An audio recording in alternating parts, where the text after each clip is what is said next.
ನಮಸ್ಕಾರ, GK ಐತಾಳ್ ಚಾನಲ್ಗೆ ಸ್ವಾಗತ. ಇವತ್ತು ನಿಮಗೆ ಕಡಲೆಬೇಳೆಯಲ್ಲಿ ಮಾಡುವ ಚಟ್ನಿ ವಿಧಾನವನ್ನು ನಿಮಗೆ ತೋರಿಸ್ಕೊಡ್ತಾ ಇದ್ದೇನೆ. ಮೊದಲಿಗೆ ಇದಕ್ಕೆ ಬೇಕಾಗುವ ಪದಾರ್ಥಗಳೆಂದರೆ ನೋಡಿ, ನಿಮಗೆ ಅದನ್ನೆಲ್ಲ ರೆಡಿ ಮಾಡಿ ಇಟ್ಕೊಂಡಿದ್ದೇನೆ. ಮೊದಲಿಗೆ ಒಂದು ಸಣ್ಣ ಕಪ್ಪಿನ ಅರ್ಧದಷ್ಟು ಕಡಲೆಬೇಳೆ, ತೆಂಗಿನ ತುರಿ, ಸ್ವಲ್ಪ ಖಾರಕ್ಕೆ ಒಣಮೆಣಸು, ರುಚಿಗೆ ತಕ್ಕಷ್ಟು ಉಪ್ಪು ಮತ್ತು ಒಂದು ಅರ್ಧ ಸ್ಪೂನು ಮೆಂತ್ಯ, ಹುಳಿಗೆ ಸಣ್ಣ ಹುಣಸೆ ಹುಳಿ ಮತ್ತು ಕರಿಬೇವು ಸೊಪ್ಪು.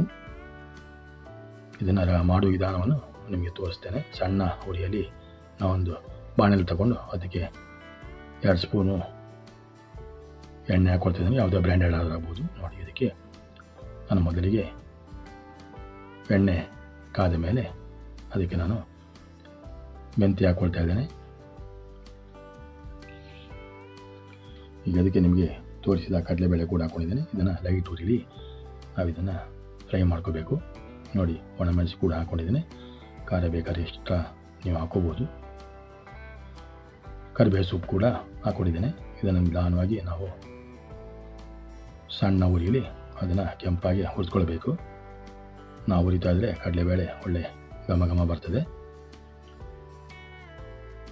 ಈ ಚಟ್ನಿ ಯಾವುದೇ ದೋಸೆ, ಚಪಾತಿ, ಪರೋಟ ಸೈಡ್ ಡಿಶ್ ಆಗಿ ತಿನ್ಬೋದು. ಕೊನೆಗೆ ಅನ್ನದ ಜೊತೆ ಬೇಕಾದ್ರೆ ನಾವು ಕಲಿಸ್ಕೊಂಡು ತಿನ್ಬೋದು. ನೋಡಿ, ಈಗ ಕಡಲೆಬೇಳೆ ಕೆಂಪಾಯಿತು. ಇದನ್ನು ನಾವೀಗ ನೋಡಿ, ಈಗ ಕೆಂಪಾಯಿತು. ಇದನ್ನು ನಾವೀಗ ಒಂದು ಸಣ್ಣ ಮಿಕ್ಸಿ ಜಾರಲ್ಲಿ ತೆಂಗಿನ ತುರಿ ಹಾಕ್ಕೊಂಡು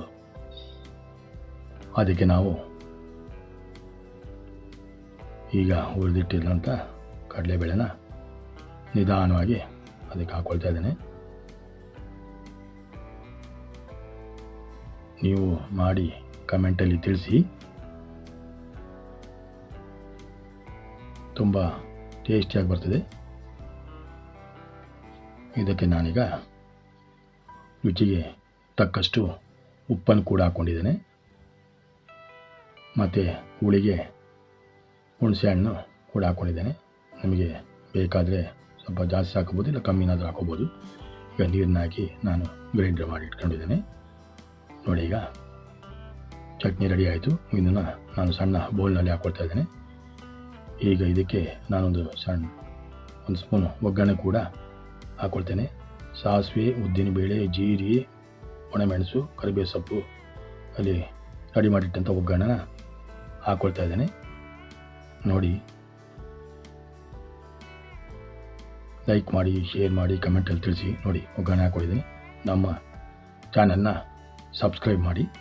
ಎಲ್ಲರಿಗೂ ನಮಸ್ಕಾರ.